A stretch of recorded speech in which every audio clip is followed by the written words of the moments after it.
So in section 5.2, we're looking at graphing different types of polynomial functions. So we're going to be graphing a bunch of stuff and then analyzing. So we're going to graph all these individually. First one we're graphing is f of x equals x. So this is a linear function. It should just make a straight line. There it is. So domain, what are all the x values that our function hits? Well, it hits all of them. Range, what are all the y values? It's going to hit all of them. So domain and range will both be all real numbers. End behavior we can see as x goes to infinity. So as we move to the right, what are the y values doing? Well, they're going up to infinity as well.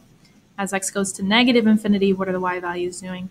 They're going down forever, so they're going to positive infinity. So domain and range are both all real numbers. If we write it as an interval from negative infinity to infinity for both.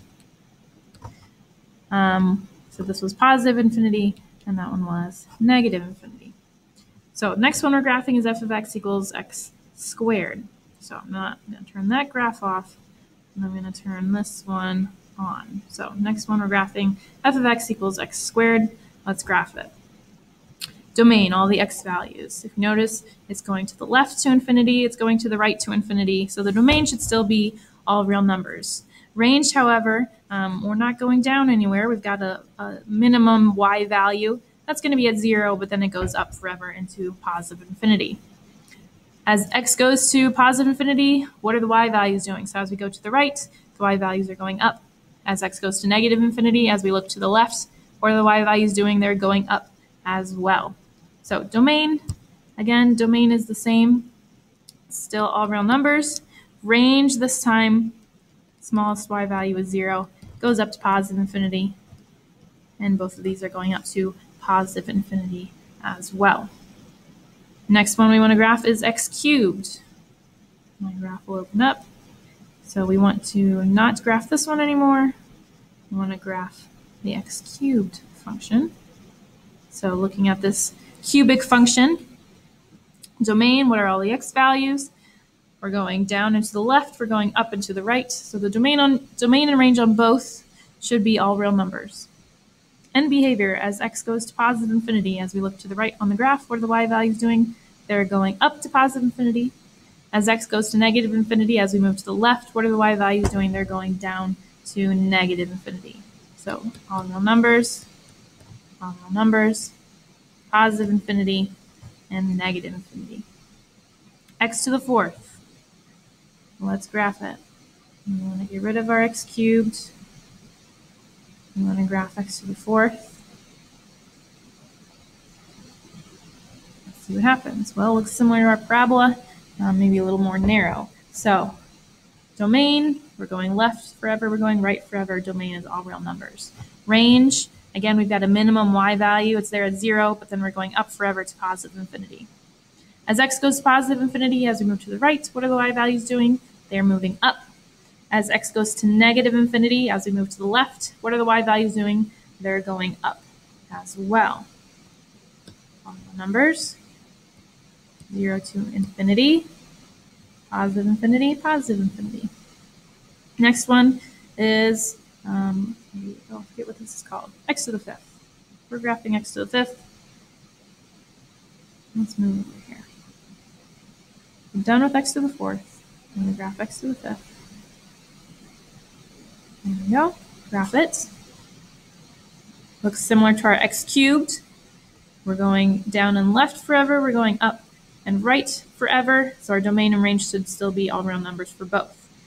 As x goes to infinity, as we move to the right, the y values are going to positive infinity. They're going up. As x goes to negative infinity, so as we move to the left, our y values are going down. They're going down to negative infinity. So hopefully you might be seeing a pattern here.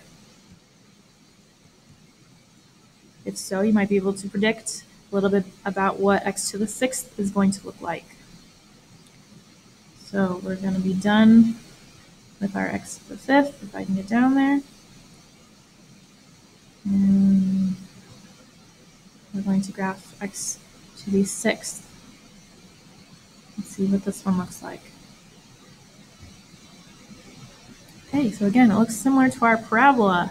So domain, we're going left forever. We're going right forever. Domain is all real numbers. Range, Again, we've got a minimum y value at 0, but then we're going up forever. As x goes to positive infinity, as we move to the right, the y values are going to positive infinity. As x goes to negative infinity, as we move to the left, the y values are still going up to positive infinity. So you might have noticed a pattern here in our odds and our even functions. If the power is odd, if the power is even, they're having very similar relationships. Now you can check these on your own.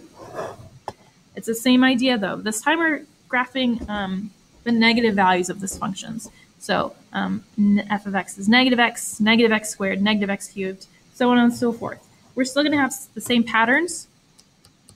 Some things will be a little bit different. For f of x is negative x, domain and range are still all real numbers. This time we're going negative infinity and positive infinity. They've switched. Domain is still all real numbers. Here our range, our parabola is going to get flipped. So now we're going to have a maximum y value. And our y values are going to be going down forever. We're going to continue this pattern for our evens and our odds. Again, you can double check these on your own with the calculator, just graphing the same way I did before. And you should get these same values and these same patterns that I'm getting here as well. So here in just a second, we're going to analyze what these patterns are.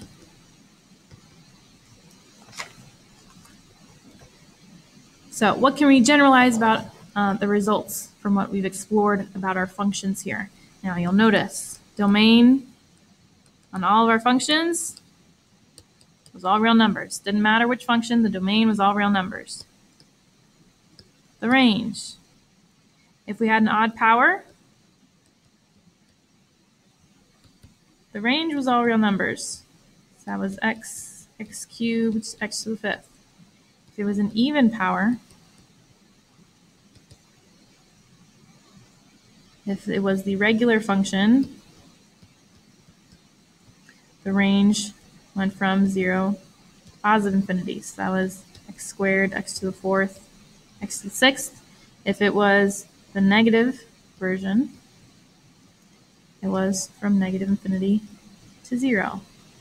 That was negative x squared, negative x to the fourth, negative x to the sixth, because our parabolas were getting flipped upside down. And behavior between the regular functions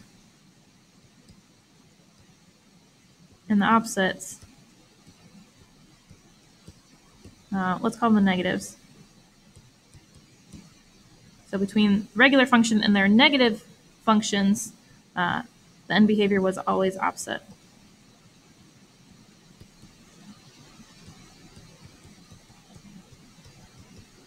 So now we're going to use these relationships to help us determine some things about other types of polynomial functions.